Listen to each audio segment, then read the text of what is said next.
Ya, pemirsa dan juga Yasmin, sekarang lagi ramai banget sama yang namanya Artificial Intelligence atau AI. Karena teknologi AI ini juga mulai menggantikan beberapa pekerjaan manusia yang membuat perkembangan teknologi ini juga harus diperhatikan.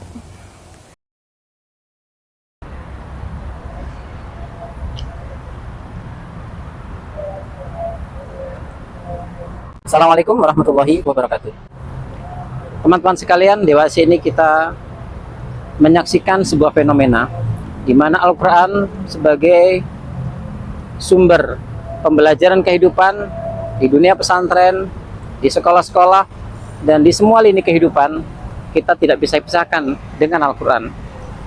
Perkembangan pesat dan animo besar masyarakat dalam pembelajaran Al-Quran menghadapi dua dilema.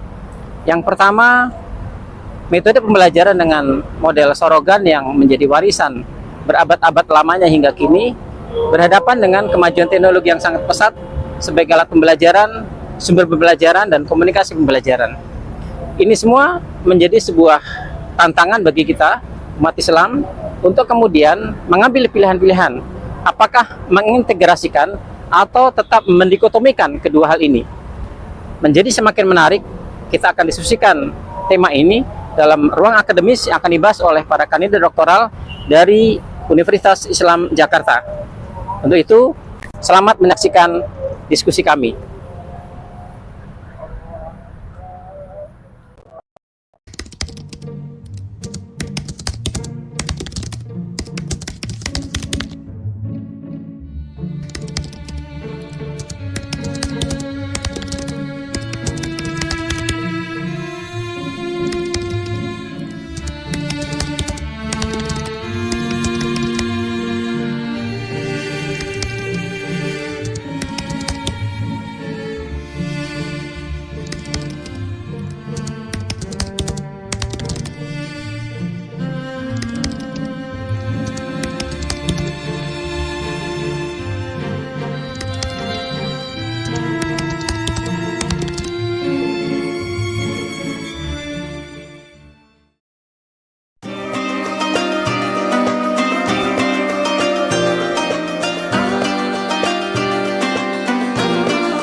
Assalamualaikum warahmatullahi wabarakatuh.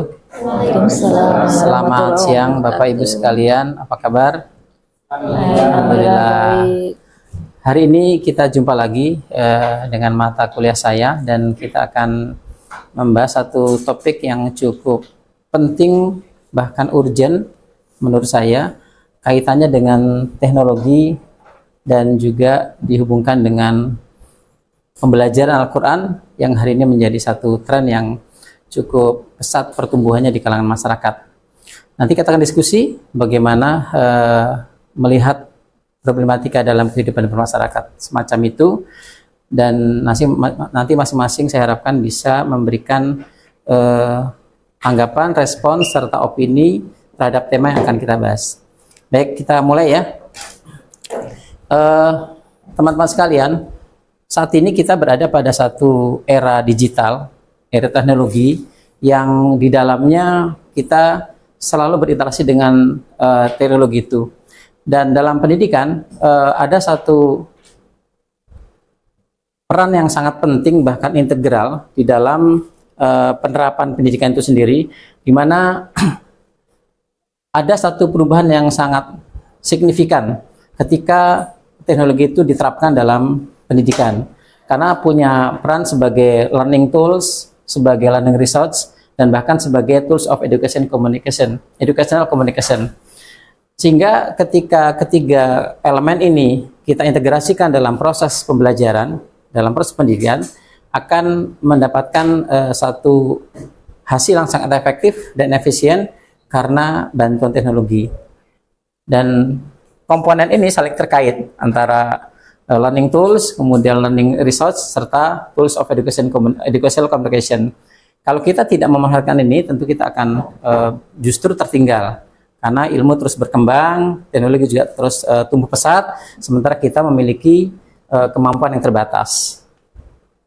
Nah, seperti kita ketahui bahwa teknologi pendidikan itu didefinisikan sebagai the study and ethical practice of facilitating learning and improving performance by creating, using, and managing appropriate technologies, process, and research.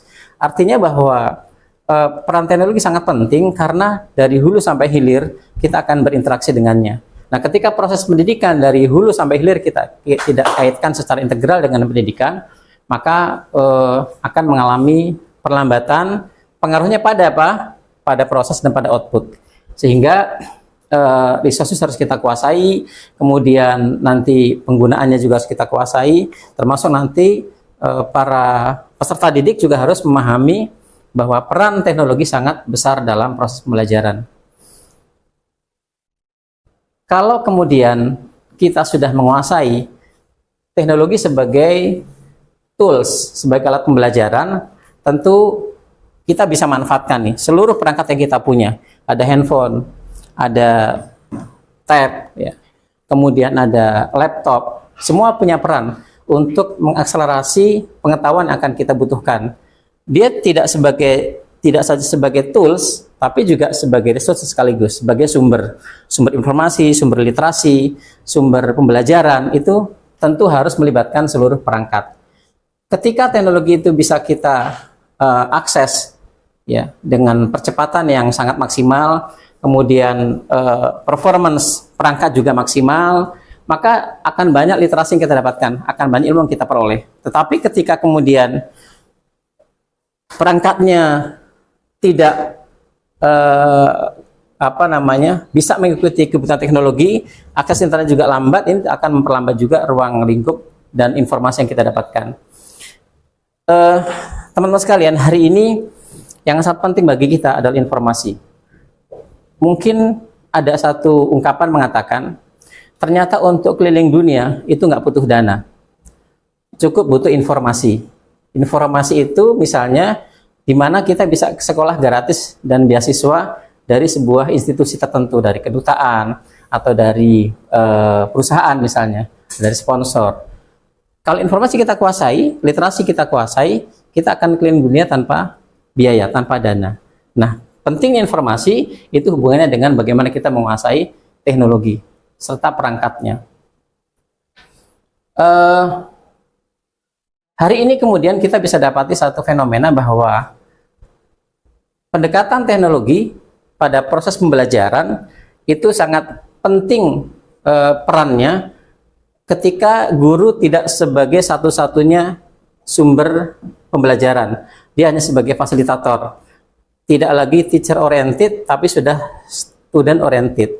Jadi peran serta peserta didik dari level menengah atas sampai dengan level mahasiswa itu jauh lebih besar.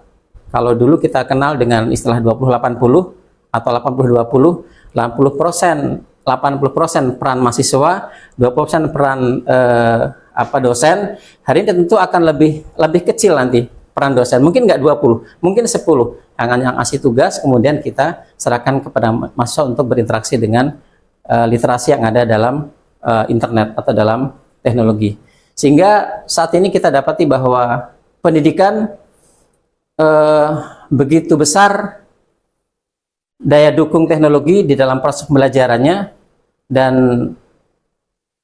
berbagai macam informasi serta literasi akan kita bisa dapatkan di dalam dunia teknologi tersebut.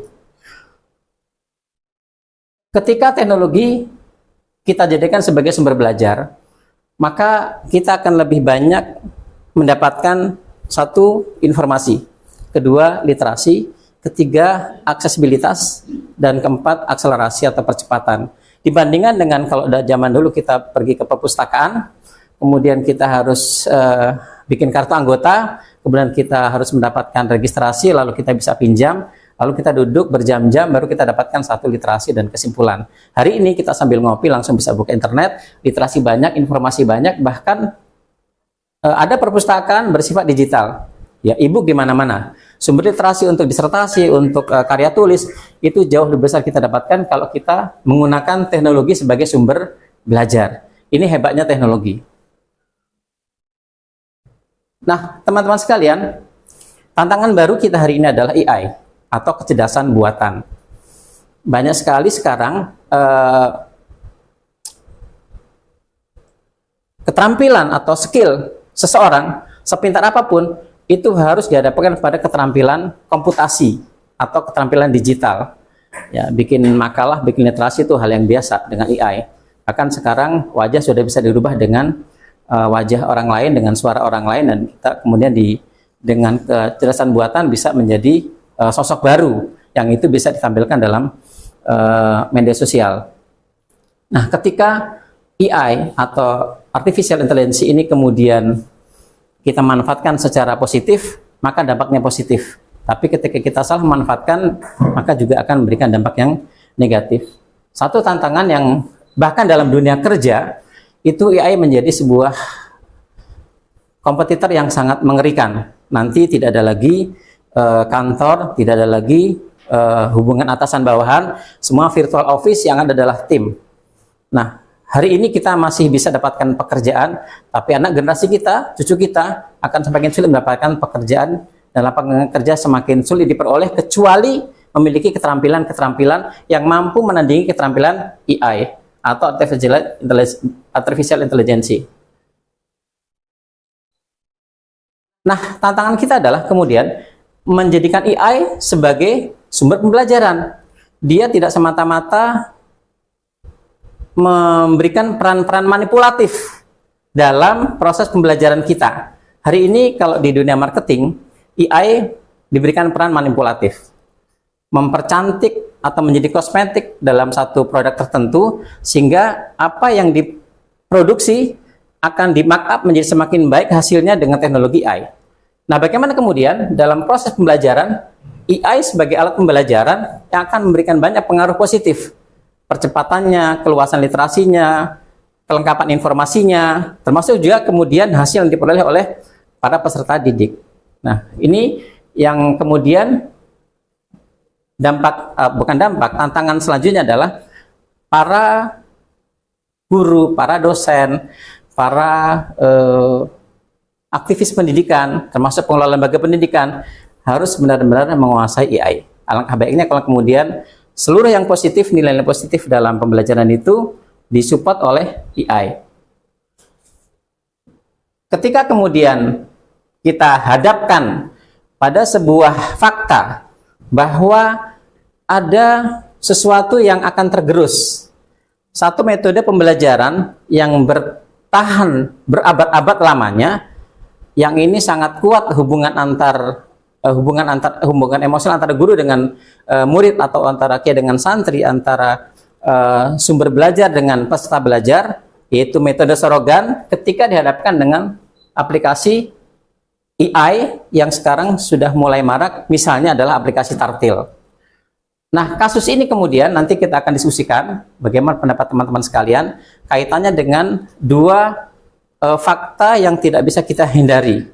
Dan ini menjadi sebuah tantangan besar ketika metode sorogan dihadapkan oleh aplikasi baru atau AI yang kemudian akan mendistorsi kualitas, kemudian hubungan emosional, termasuk nanti hal-hal yang akan kita diskusikan apa plus minusnya sorogan dan apa plus minusnya Tartil. Nah, dalam metode tradisional, yaitu metode sorogan, di Indonesia itu sudah bertahun-tahun, ribuan tahun. Bahkan kalau kita tarik sampai ke masa sahabat, ke masa Rasulullah, ini hubungan sanadnya sangat kuat. Hubungan originalitas keilmuan dari seorang sumber belajar, yaitu guru, kiai, kepada para peserta didik sampai dengan ribuan tahun lamanya ini sangat besar kualitas pengaruhnya pada hasil pembelajaran itu. Nah, ketika dihadapkan pada perkembangan teknologi atau AI, maka bisa kita lihat bahwa metode sorogan itu akan harus beradaptasi dengan metode AI, sama-sama talaki sebenarnya ya. Kalau sorogan talaki antara guru dengan murid dengan kepada guru dalam proses pembelajaran Quran misalnya. Yang Tartil juga kalau kita lihat aplikasinya itu juga menuntut seseorang untuk talaki, tapi tidak dengan sosok guru, tetapi dengan sosok aplikasi, dengan sebuah teknologi. Nah, nanti kita lihat apa bedanya. Nanti akan kita diskusikan. Nah, sementara kemudian pada proses pengaplikasian AI dalam hal ini adalah Tartil, itu akan menemui beberapa kendala dalam hal output pembelajaran kalau itu kemudian kita hadapkan pada metode lama, yaitu sorogan, metode tradisional. Nah, konsep Tartil ini sebetulnya hampir sama ya, karena ada 3 fitur nanti kita buka dalam aplikasi itu yang perannya sama dengan metode sorogan. Peran guru atau peran kiai itu digantikan sama peran aplikasi ini. Nah, dalam aplikasi ini itu menggabungkan antara jaringan saraf tiruan, lagi-lagi anak-anak kejelasan tiruan, dan juga pemrosesan bahasa alami yang akan kemudian menggantikan peran sang kiai dalam menyimak bacaan Quran misalnya. Tajwidnya, makharijul hurufnya, itu nanti bisa diverifikasi oleh metode aplikasi Tartil ini. Sehingga tentu ini menjadi sebuah tantangan baru untuk kita semua. Kita lihat ada 3 fitur utama, ada recite, ada memorize, ada search the Quran. Masing-masing punya peran yang hampir sama dengan ketika kita berhadapan dengan metode sorogan. Ada pengecekan makharijul huruf, ketika sorogan kan juga begitu. Ada kemudian validasi terhadap penghafalan ayat-ayat Al-Quran yang secara memorable dia kalau bisa sudah sangat kuat melekat pada ingatan seorang santri misalnya. Itu dicek dalam fitur memorize. Juga ketika search the Quran, kita bisa tahu misalnya dalam proses hafal Quran misalnya akan ada metode uji petik atau uji publik sambung ayat gitu kan. Nah, itu di Tartil juga ada. Di sorogan juga begitu. Dalam setoran hafalan Quran di pesantren juga begitu. Sekali duduk 10 juz. Atau nanti pengetesan uji publiknya sambung ayat misalnya gitu. Ini sudah populer kita dapati di masyarakat dalam metode penghafalan Quran. Nah, ini fitur-fitur utama Tartil sama dengan metode sorogan. Ini contoh fiturnya ya, kita ngecek lakukan, saya sudah coba di handphone, nanti silakan download aplikasinya. Itu bisa kita cek, oh bacanya salah. Nanti ada reaksi yang muncul di fitur itu, warnanya, getarannya akan merespon secara interaktif dari bacaan kita. Berarti ada kesalahan. Can you do a video of how to use the app? Okay, let's do a quick rundown. Come with me. So you open up the Tartil app and you're on your Mus'haf. Pretty cool, right? But what's the main feature that everybody loves about Tartil? The fact that you can just click on this eye icon and you can blank out the pages in the Quran. Once you press the microphone, as you start to recite, it will fill in the verses that you're reciting. And if you make any memorization mistakes, so you say the wrong word or you miss a word, it will highlight it and let you know. And if you're reciting and you get stuck, you can't remember the next word, you can just click on this button here and it will show you the next word. The app starts to understand what surahs you are and are not good at. So if you select the surah selected at the top, you can can now scroll through the surahs and see which ones you know. Green means that you know all of it, and red, that means that you made some mistakes and you might need to work on those a bit more. The Mus'haf also highlights your most common mistakes. It's like when a teacher uses a pencil to underline where you commonly make the mistake. You can even click on those mistakes and see what you recited in the past that was wrong. الله نزل أحسن الحديث كتابا متشابها مثانية تقشعر منه جلود الذين يخشون ربهم ثم تلين جلودهم وقلوبهم إلى ذكر الله ذلك هدى الله يهدي به من يشاء ومن يضلل الله فما له من هاد. Sama bukan dengan metode sorogan gitu. Cuma nanti kita lihat bedanya apa. Kalau keduanya persandingkan ya, dan menjadi sebuah pilihan, kira-kira mana kita pilih? Atau nanti akan ada kesimpulan lain dalam diskusi kita.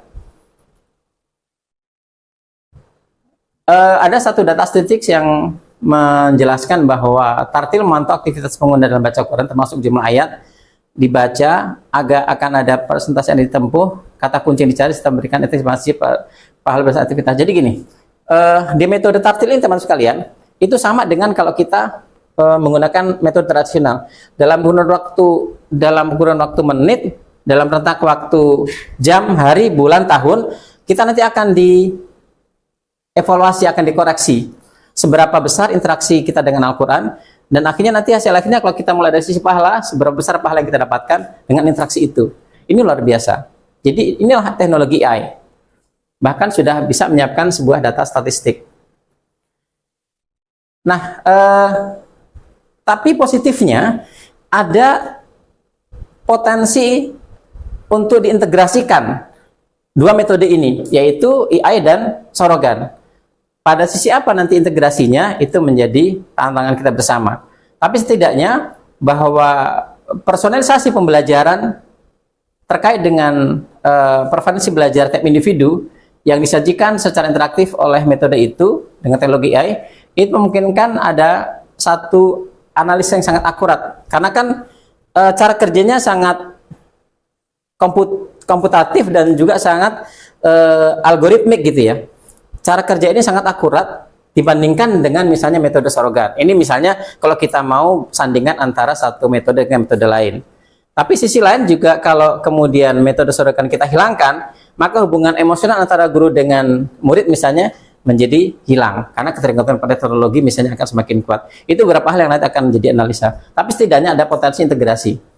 Nah, tapi juga menyediakan jadwal pengingat belajar yang terstruktur. Seperti kita misalnya kalau lagi target hafalan Quran, tentu kita juga akan diingatkan, kamu sekarang jadwal murojaah, jadwal ziyadah, jadwal mulazamah misalnya begitu kalau di pesantren ya. Nah, sama dengan ini, tapi di sini dibutuhkan kemandirian seorang pembelajar Quran ketika menggunakan tartil. Tapi gurunya adalah AI gitu. Atau aplikasi tartil tadi itu.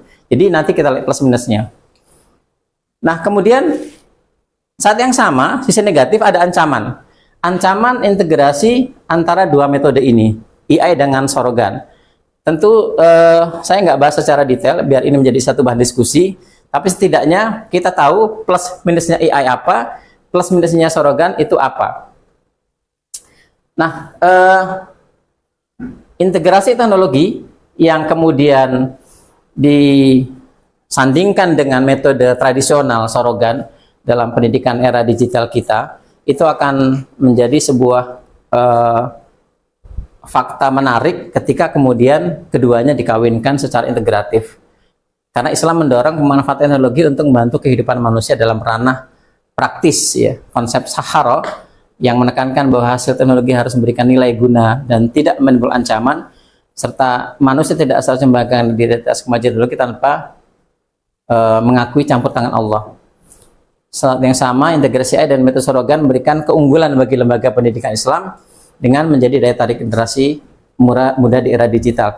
Jadi salah satu kelebihan metode ini secara umum AI-nya, secara umum teknologinya, bukan pada pilihan aplikasinya, itu akan memberikan satu daya tarik bagi Gen Z atau generasi di bawah kita, generasi mendatang, kalau kemudian metode pembelajaran Al-Quran itu diintegrasikan dengan aplikasi ini.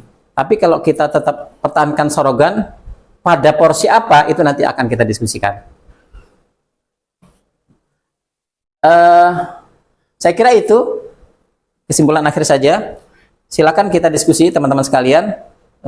Dari saya mungkin sebagai pengantar saja untuk prolog memberikan satu wacana, dan kita nanti akan coba lihat perspektif masing-masing. Paradigma kita mungkin di kelas ini akan berbeda-beda. Ada yang masih sepakat dengan sorogan, ada yang masih bertahan dengan metode tradisional, tapi juga ada yang langsung, oh tidak, harus AI, nanti bisa kita kawinkan. Nah, tantangan kita nanti kemudian bagaimana mengintegrasikan dan bagaimana memisahkan itu. Saya kira itu, silakan jika ada tanya jawab. Baik, terima kasih pada Bapak dosen yang sudah menyampaikan materinya. Ini materi sangat menarik sekali tentang teknologi AI. Pertanyaannya adalah bagaimana teknologi kecerdasan buatan AI dapat diintegrasikan ke dalam metode pembelajaran tradisional, ya, seperti metode sorogan. Itu saja pertanyaan dari saya. Terima kasih dan sekian. Baik, terima kasih Pak Nana. Pertanyaan cukup bagus, itu yang saya harapkan ada respon dari mahasiswa terhadap materi ini.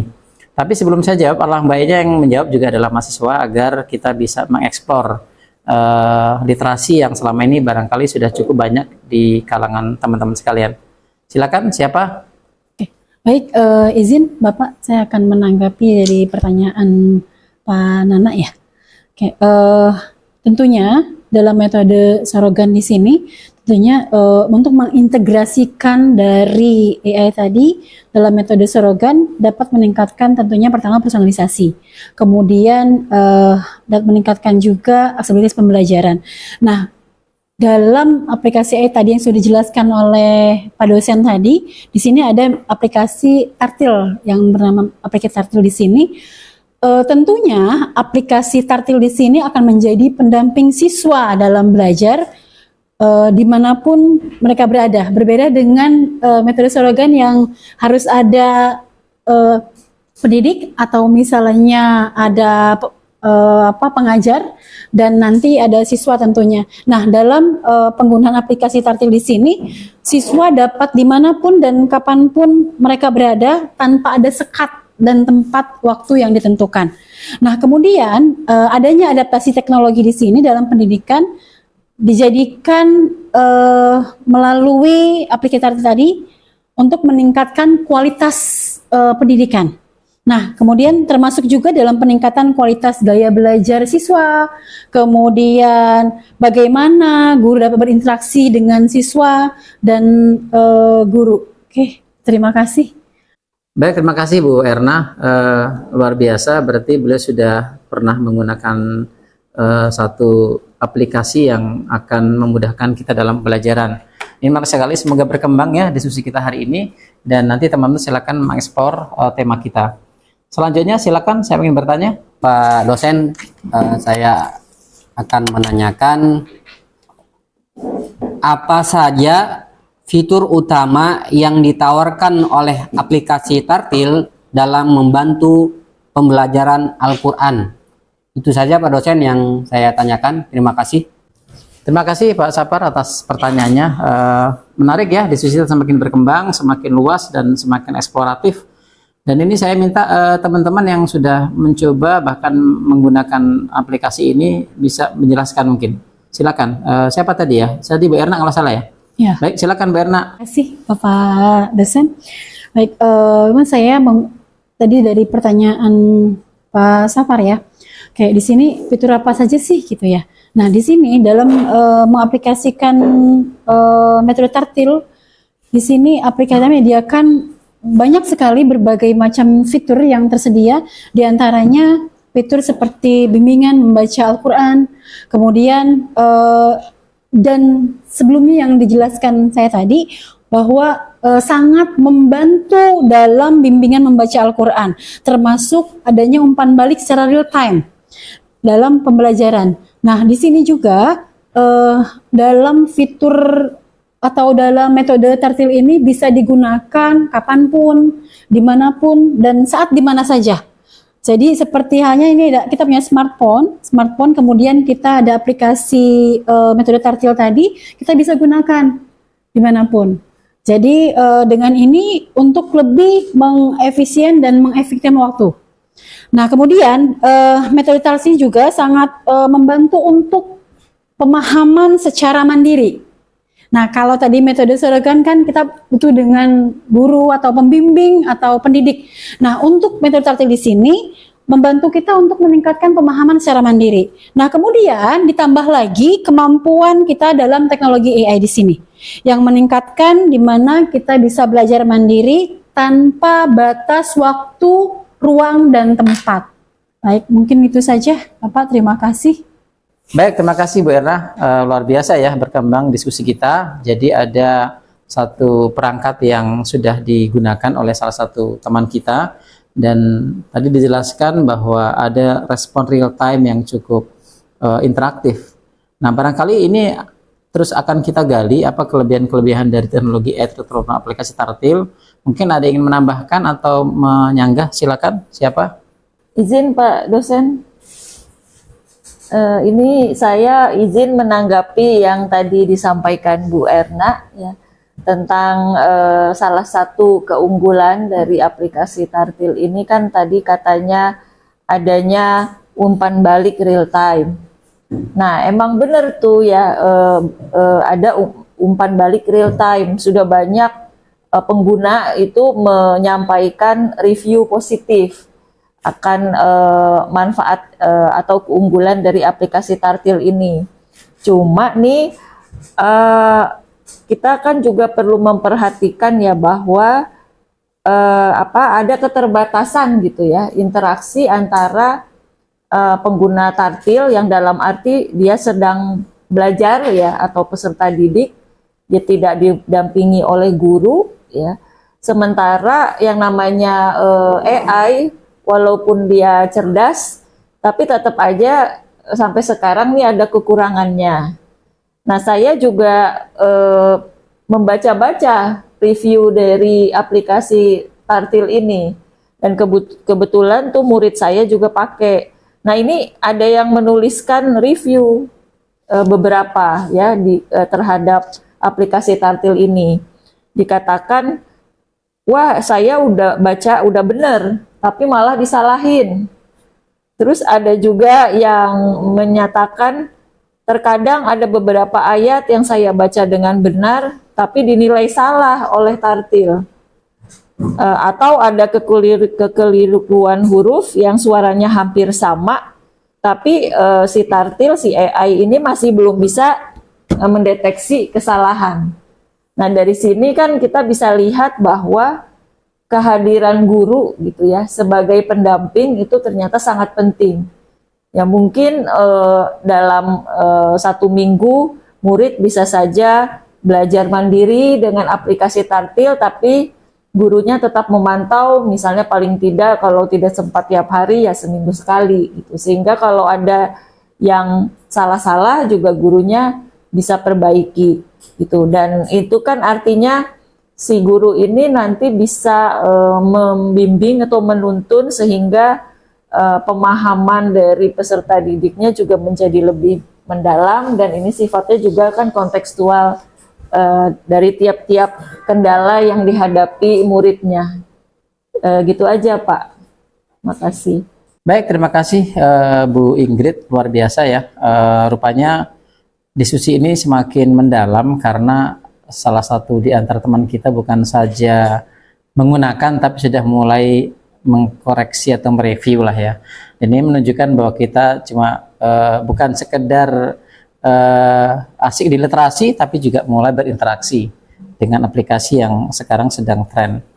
Nah, teman-teman sekalian, ini harus terus kita explore agar kita dapatkan nilai-nilai positif dan negatif untuk nanti mengintegrasikan kedua metode ini.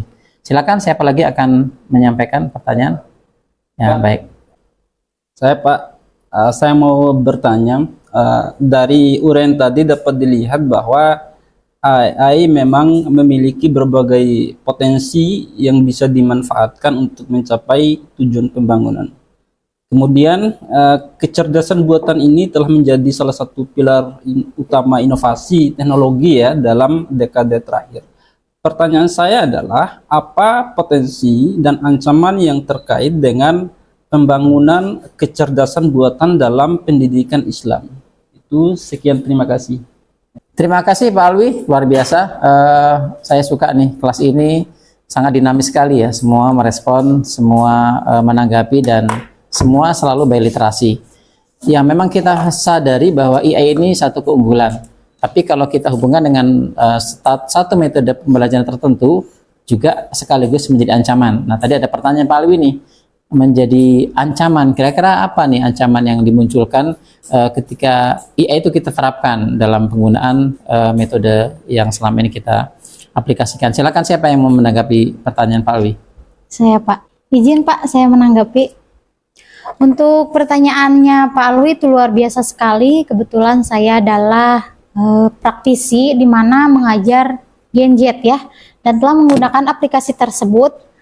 Tadi pertanyaannya ada potensi ya, potensinya sangat baik, sangat bagus sekali di era zaman sekarang, yaitu untuk meningkatkan kualitas di mana siswa belajar sesuai kecepatan dan gaya. Saya yang berada di pedesaan tidak tertinggal dengan masa kini, itu yang saya potensi terbesarnya. Yang kedua, di mana saya hanya satu pengajar dalam 450 siswa, aplikasi ini sangat membantu sekali Pak Alwi. Namun ancamannya tidak sedikit. Di antaranya adalah ketika kita ada tadi pembelajaran sorogan, kita ada adab membaca Al-Quran itu ketika bertemu dengan guru ya Pak. Ada adab di mana kita menutup aurat dan kita itu membacanya bisa dibetulkan langsung. Tadi kan di mana ada sanggahan aplikasi itu ketika merasa benar tapi disalahkan. Sedangkan kalau bersama guru itu betul. Jadi ketika A dan A itu bisa dibedakannya sangat signifikan sekali. Ancamannya yaitu hilangnya adab. Salah satunya hilangnya adab. Yang kedua, aplikasi tanpa pantauan guru sebagai motivasi fasilitator itu jauh sekali. Mungkin kalau tidak dipantau sejauh mana anak tersebut belajar. Itu yang Ida hadapi di desa ya Pak. Misalkan ketika Ida yang satunya mengetes anak satu, yang lainnya belajar. Ketika tidak ada pengetesan, tidak tahu anak itu belajar Al-Quran atau tidak. Mungkin itu saja yang bisa Ida sampaikan Pak. Terima kasih. Baik, terima kasih Bu Ida tadi sudah menanggapi pertanyaan Pak Alwi. Jadi salah satu ancamannya ternyata pengalaman Bu Ida adalah adab ya. Dan adab ini menjadi salah satu temuan di lapangan, akan mengurangi interaksi di dalam proses pembelajaran terutama Al-Quran. Nah, semakin tergali plus minus kita di dalam mendiskusikan tema ini, dan saya harapkan ini akan terus berkembang. Silakan yang lain jika akan menambahkan pertanyaan. Ya, saya Pak. Izin saya mungkin ingin bertanya. Tadi menanggapi semua persoalan dari teman-teman yang sudah memberikan pertanyaan, tanggapan, bahkan sanggahan. Jadi mungkin saya ingin tahu sedikit kesimpulan gitu. Bagaimana sebetulnya integrasi teknologi pendidikan itu bisa meningkatkan kualitas pembelajaran ya, khususnya di era digital saat ini. Ya, mungkin itu saja. Terima kasih. Ya, terima kasih Pak Fatih yang sudah menambah literasi kita dalam kelas ini dengan pertanyaan terbaru, yakni apa yang kemudian bisa kita lakukan terkait dengan integrasi teknologi dalam rangka peningkatan kualitas pendidikan. Ini tentu bisa kita eksplorasi menghubungkan antara kemampuan kita dalam memahami konteks ini, apakah itu karena kekayaan literasi dan juga pengalaman di lapangan. Silakan diberikan kembali kesempatan kepada para mahasiswa untuk menjawab pertanyaan Pak Fatih. Izin Pak dosen, saya memberikan masukan tentang pentingnya teknologi dalam pendidikan ya. khususnya dalam tadi teman-teman mengatakan tentang metode tartil ya salah satunya. Ini pengalaman pribadi yang selama ini saya sudah terapkan di teman-teman para qori-qoriah yang ada di LPTQ DKI. Mereka ini keterbatasan waktu karena mereka sendiri para profesional, tapi para pelatih itu menggunakan alat teknologi untuk memberikan motivasi supaya tetap tiap hari itu melakukan pelatihan dengan cara jarak jauh. Jadi sekali lagi bahwa teknologi pendidikan menggunakan AI ini sangat membantu, terutama bagi anak yang memang keterbatasan jarak dan waktunya sehingga membutuhkan alat tersebut. Baik, terima kasih Pak Imam, luar biasa. Kita dapat informasi terbaru. Beliau sebagai praktisi di Kementerian Agama yang sering melatih, memonitor, bahkan memberikan indikator penilaian terhadap para calon peserta qori-qoriah yang sedang berkompetisi di kancah nasional ya, bahkan mungkin internasional. Ada satu aplikasi yang sudah diterapkan oleh Pemprov DKI atau Kemenak terkait dengan bagaimana monitoring yang dilakukan oleh pihak LBTQ untuk bisa mengukur perkembangan dan kemampuan dari para peserta dengan aplikasi ini. Nanti kita akan explore aplikasi seperti apa. Kalau tadi sudah disampaikan Bu Erna, tartil mungkin di Pak Imam ada beda lagi nih aplikasinya. Tapi esensinya kita dapatkan bahwa ini efektif, bisa mengurangi jarak dan waktu yang jauh dan bisa mempersingkat waktu karena tidak harus dengan pertemuan offline. Baik, semakin berkembang diskusi kita, sangat menarik. Terima kasih Pak Imam. Silakan yang ingin menambahkan tanggapan, sanggahan, pertanyaan, silakan. Izin Pak, saya akan menyanggah akses dan kesetaraannya. Tidak semua siswa itu memiliki akses yang sama terhadap teknologi. Terhadap teknologi canggih seperti AI. Ketimbangan akses dapat memperlebar kesenjangan pendidikan. Kesenjangan pendidikan tersebut terutama di daerah yang kurang berkembang. Baik, terima kasih teman-teman sekalian. Luar biasa kelas kita siang hari ini. Sangat dinamis, interaktif, dan begitu banyak pengetahuan, wawasan, dan pengalaman yang bisa kita serap dari masing-masing mahasiswa. Dan tentu kita menjadi praktisi pendidikan bukan saja melihat satu sisi pada satu metode pembelajaran tertentu, tapi harus bisa menguasai berbagai macam metode karena itu adalah pilihan-pilihan. Nah, tadi kita dapatkan satu wacana dalam diskusi bagaimana kemudian kita mengintegrasikan, ini nilai positifnya ya, mengintegrasikan antara AI dengan metode Sorogan. AI sebagai sebuah metode terbaru, kekinian, dan sangat besar pengaruhnya pada peran-peran teknologi, dan suka nggak suka intervensi teknologi harus kita terima. Nah, justru kita kemudian harus mengadaptasikan diri dalam bentuk upgrading kemampuan, skill dalam hal teknologi itu sendiri. Saat yang sama, kita juga nggak bisa nih meninggalkan metode Sorogan. Warisan para ulama terdahulu yang sudah berabad-abad dipertahankan karena sangat besar pengaruhnya kepada kualitas dan originalitas keilmuan serta adab pada proses pembelajaran itu sendiri. Nah, ini bukan menjadi sebuah dikotomi yang harus kita hilangkan satu dengan lain, tapi justru tantangan itu adalah mengintegrasikan. Walaupun di satu sisi kemudian potensi itu muncul, di sisi lain juga ada ancaman yang muncul. Potensinya misalnya, kita bisa dapati bahwa dengan teknologi AI, tadi sudah disampaikan oleh salah teman kita yang juga sudah menggunakan metode tartil, Bu Erna, ada respon yang cukup cepat dari aplikasi ini, kita terkoreksi. Kalau misalnya di aplikasi itu ada satu fitur yang mengkoreksi bacaan kita, saya pernah dengar itu ada satu fitur namanya recite, itu mengkoreksi bacaan. Atau ada fitur lain misalnya memorize, itu juga menguji performa hafalan kita. Juga termasuk mungkin sedekah Quran. Dan ini aplikasi-aplikasi semacam itu tuh banyak, tidak cuma tartil.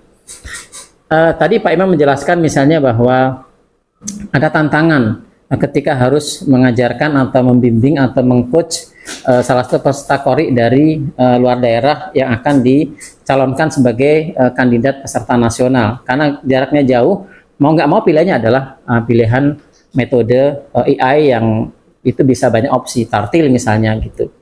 Tapi juga kita nggak bisa pungkiri bahwa metode Sorogan ini cukup efektif menanamkan adab, kemudian menginstal nilai-nilai kebaikan karena tatap muka, kemudian kontak mata itu juga punya pengaruh psikologis yang luar biasa antara seorang guru atau seorang murid, santri, kiai. Dan ini tidak harus kita pisahkan dikotomis gitu ya, tapi harus kita integrasikan. Pandai-pandai kita kemudian mengintegrasikan kedua potensi ini. Bagi sebuah lembaga pendidikan, swasta terutama, atau bahkan juga pemerintah, ini punya nilai lebih ketika satu lembaga pendidikan memanfaatkan teknologi AI dalam proses pembelajaran. Dan ini menjadi sebuah tantangan cukup menarik bagi para penyelenggara pendidikan dan akan punya nilai jual ketika berhasil mengkombinasikan kedua potensi ini.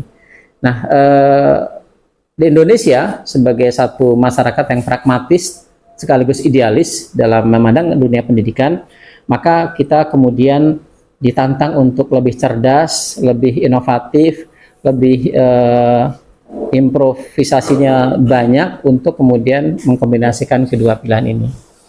Dan tugas selanjutnya teman-teman sekalian, nanti kita akan buat makalah di antara dua metode itu, kita eksplorasi lagi dalam makalah-makalah itu dan nanti akan kita coba lihat masing-masing mana potensi-potensi yang ke depan menjadi peluang bagi kita untuk kita kembangkan. Saat yang sama ketika ada ancaman kita bisa meminimais ancaman itu untuk tidak kemudian menjadi ancaman bersama. Karena di era 5.0 ini tentu kita semakin tertantang untuk mendesain model pembelajaran dan memilih metode pendidikan yang cocok untuk anak cucu kita, Gen Z, ya, apalagi Gen Alpha nanti, ini luar biasa tantangannya.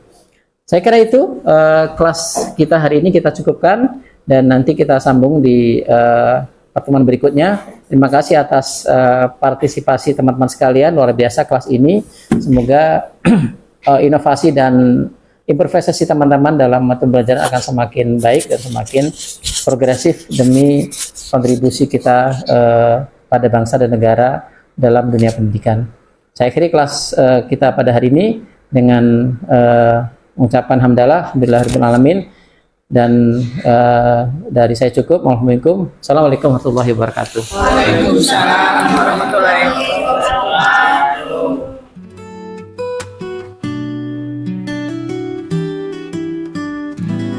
Nana bertanya, aku jawab. Dukun siap sedia berbagi ilmu. Safar Al-Fatih mendengar pembelajaran kita seru-seru. Oh kelompok kita sinergi bahagia, tawa dan ilmu mengalir bersama. Ingrid menanggapi penuh semangat. Syamsiah Imam wajah cerah. Erna dan Ida angkat tangan. Respon positif kita semua senang. Oh kelompok kita sinergi bahagia, tawa dan ilmu mengalir bersama. Bersama di dalam satu irama, mencapai tujuan dengan sukacita. Takkan lupa momen ini kita berbagi cerita, belajar selamanya. Oh kelompok kita sinergi bahagia, tawa dan ilmu mengalir bersama.